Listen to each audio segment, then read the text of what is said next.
All right, if you're here, if you're watching this video, it is probably because you are either looking for a solution to properly manage all of the data that you've received from Amazon, from your sourcing, or you have already used the one sheet in the past and you're hoping that it's been updated.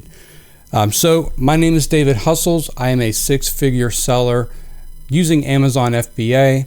I turned a $100 initial investment into over $138,000 in sales using Amazon.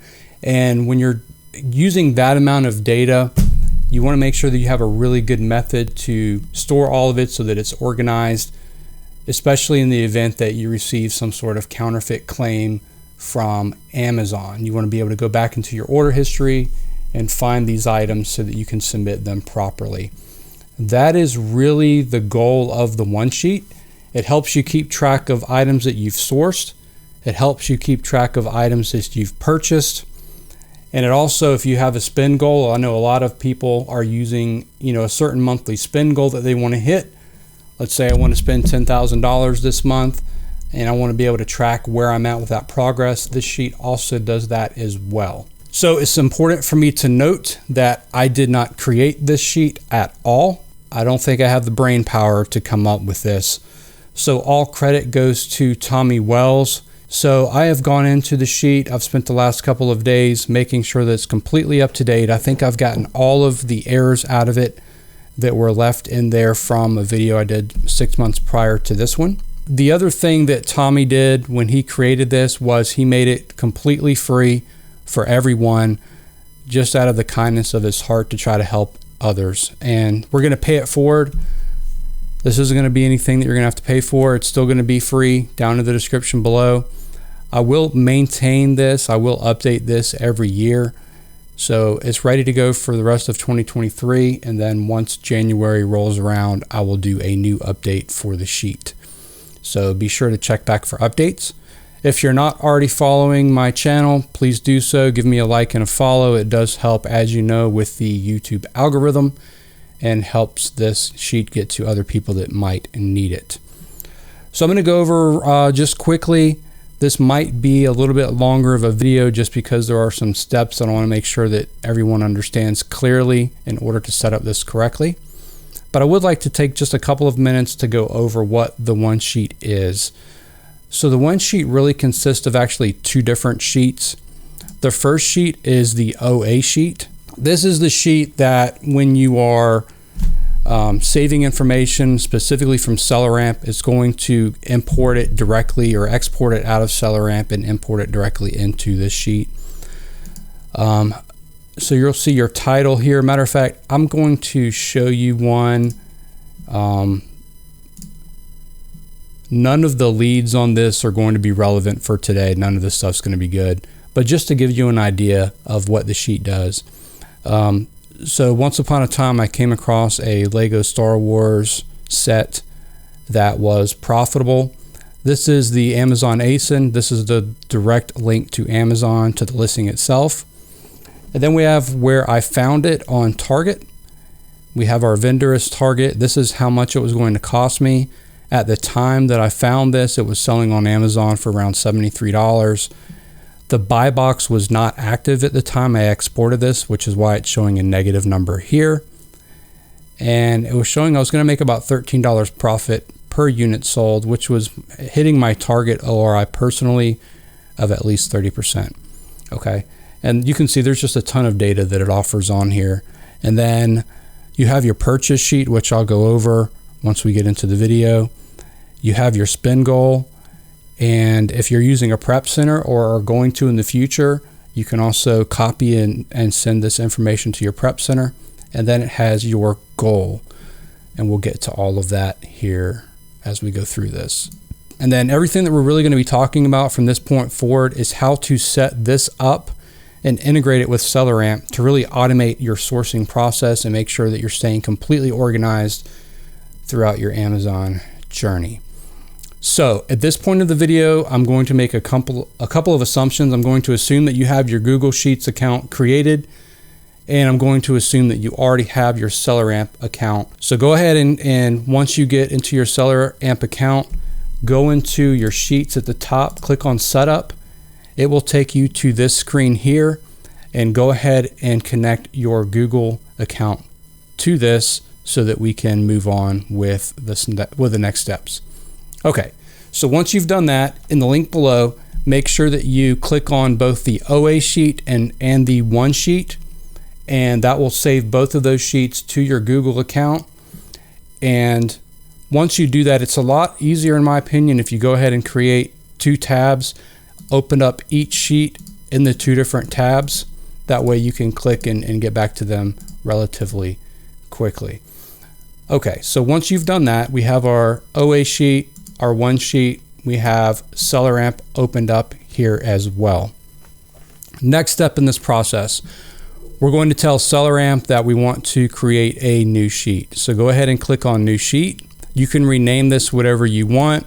I'm going to rename this Demo. On the right-hand side, under all of these categories, if for some reason A is showing up as an empty field, make sure you click the X and delete that. You want A to have your product name in it, and you do have to leave W with the empty category down here below. So make sure A is product. You can change these around. You can move them as much as you want to make it customized for yourself. I would recommend leaving this as it is. Just make sure product name is at the top and W is showing an empty field. Once you've done that, you've named the sheet which you want to name it. Go ahead and click on Save. And now you will see that there is a demo sheet that I've created. And matter of fact, if I go and click on Open, it's going to take me straight to the new sheet that we created. I'm going to name this Demo, which is the same name that is in our SellerAmp. Okay, so now I know Demo matches Demo. Now what I want to do is I want this format to be the same as the sheet we just created. So the only thing we're using the OA sheet for that you downloaded is to copy these onto the sheet that we just created with SellerAmp. So in order to do that, I'm going to go down to OA. I'm going to right click on it, copy to an existing spreadsheet, and I'm going to select Demo and select Insert and then say OK. And I'm going to go ahead and do that for all of these down at the bottom. Okay, once you've copied all of the information from this sheet, we can close this out. Don't make any changes to this. You can save this so that you can use this later on. If you ever need to go back to a clean sheet, you'll have this saved in your inventory for your sheet. So let's go ahead and close this out. And I'm going to move over now to the demo sheet that we created. And you can see on the bottom, these are all of the things that I just copied from that original sheet. So the very first thing you're going to want to do is delete sheet 1. So I'm going to right click on it, click on delete and say OK. I'm also going to rename all of my sheets. I don't want the word copy in them. That's just how I am. So I'm going to name this OA. And it is important for at least this first sheet. Make sure the name of this very first sheet is just OA. That's it. Don't have copy OA or anything. Just have it as OA. And I'm going to go ahead and rename all of the rest of these. Okay, so we have all of our sheets down at the bottom renamed. The most important one is that first one. It does need to be OA and it does need to be in that first position. And then just to go over a little bit more of what this is, down at the bottom, we have storefront stocking, pickup only, out of stock, and archive. So I'm going to take a couple of minutes and explain what these are for. As you're using SellerAmp, whenever you import information into this sheet from SellerAmp, it's going to automatically fill up in this OA sheet column here. And if you come across a store that is very good, let's say it's you've come across multiple products from a store, they all seem to be pretty profitable, and maybe you want to come back and check on the store later on because whatever they're doing is working for them, so you can kind of piggyback off of their success. You can save the URL of their store name and paste it here so that, say, next month you can come back in here and click on it. It'll take you straight to that store in SellerAmp so that you can look at those items and see if there's anything new there for you to source. If you create an order that you're not having shipped and you're going to go pick it up yourself, you can save it here so that you know that these orders were picked up by yourself. They were not shipped anywhere. If you come across a profitable item and for whatever reason it's out of stock, you can throw it onto this sheet and you can periodically come back. You've already done the work, you've already sourced it. So instead of trying to find new items, the same item over and over again, just save it here if it's out of stock and then periodically come here and check and see if it's back in stock and make sure obviously that the item is still profitable, and then you can go ahead and purchase it from here. And then you have your archive. So over time, as you're sourcing items, this OA sheet is going to fill up. You'll end up having hundreds of items here. This is really personal preference to you. If you want to annually purge this and start fresh every year, you can do that by copying all of this information, throwing it into the archive. It'll reset your sheet for you, but you won't lose any of your data. You can still come back to it, obviously, by looking in your archive. So what do we do from here? We have our OA sheet created. This is really the primary sheet that all of your information is going to be written to, but the sheet that you're going to be working in, I would say 90% of the time, is really going to be the one sheet. So on the one sheet, what you have to do is you'll see down at the bottom that this is called buy list and it's locked. So this is read only. We don't want to manipulate any of the data in here manually. We want this to come over automatically.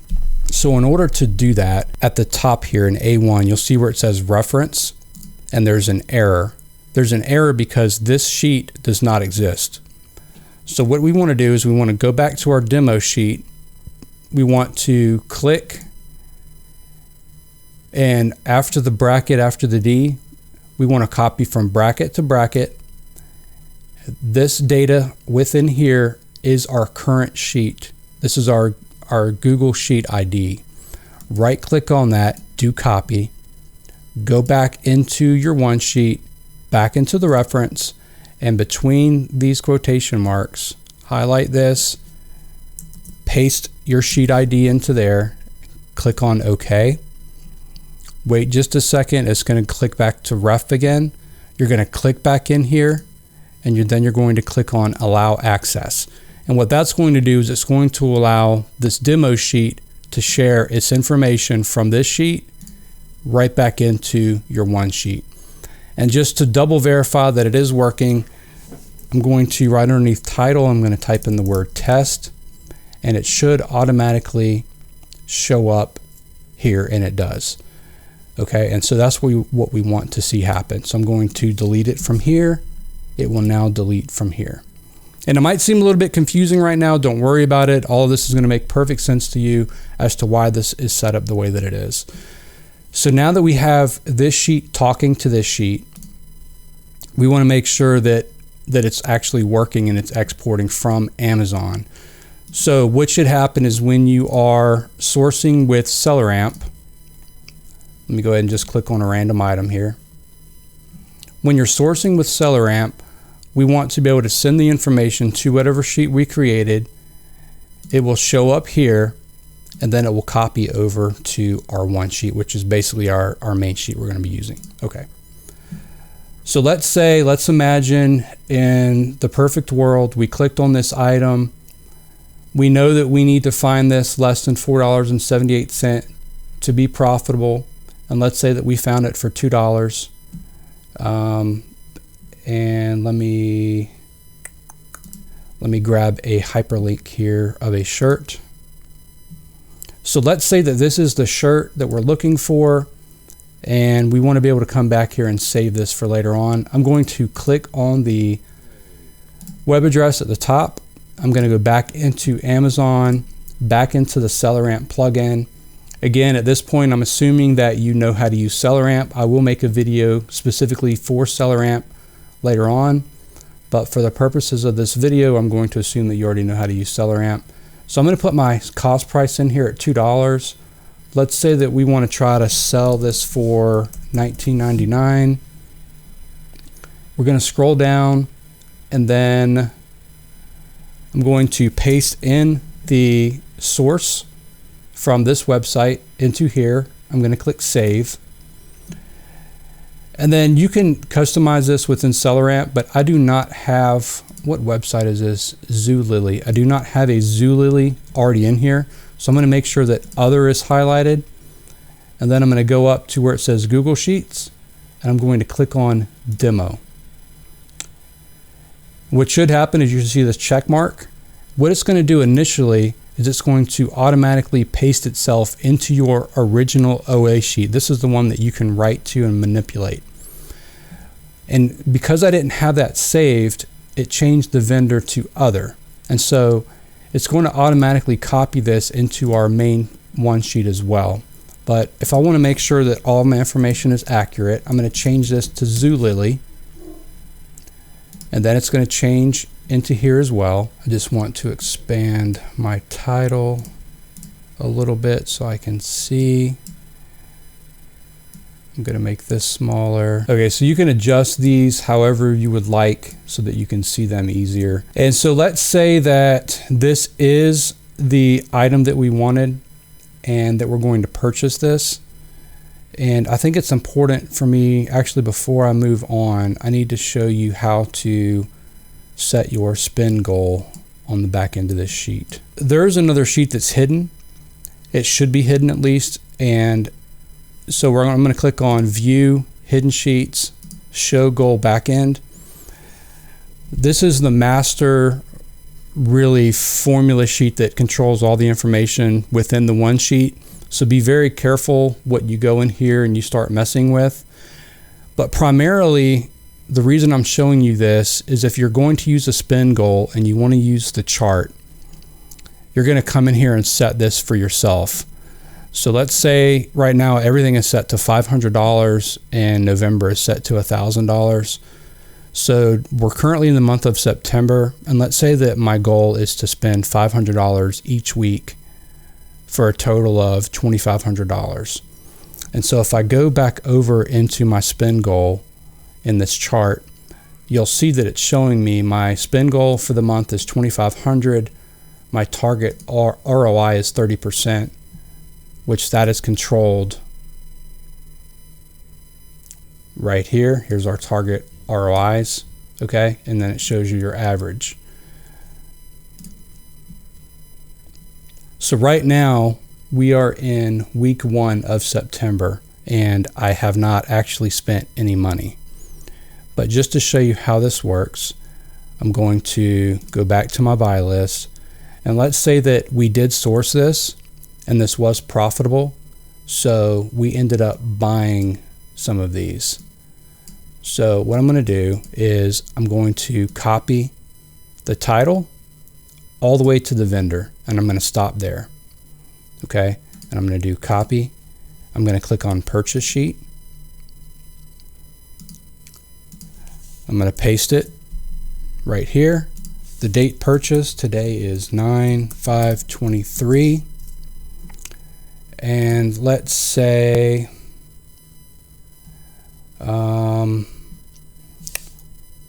we bought 100 units of these, and each unit sells one at a time. And what this means is if you have a multi-pack and you purchase 100 units but they're in a pack of 2, then units in ASIN would be pack of 2. So you're actually selling 50, okay? But these are all t-shirts, so each shirt sells one at a time. So we're actually selling 100 units. And then I can go back to my listing in SellerAmp, and I can scroll up and I can see that if I buy this for $2, in order to break even and not lose any money, if things just go bad, if I can at least get $11.46, I should break even. So I'm going to go back over here. I'm going to put $11.46. My cost was $2.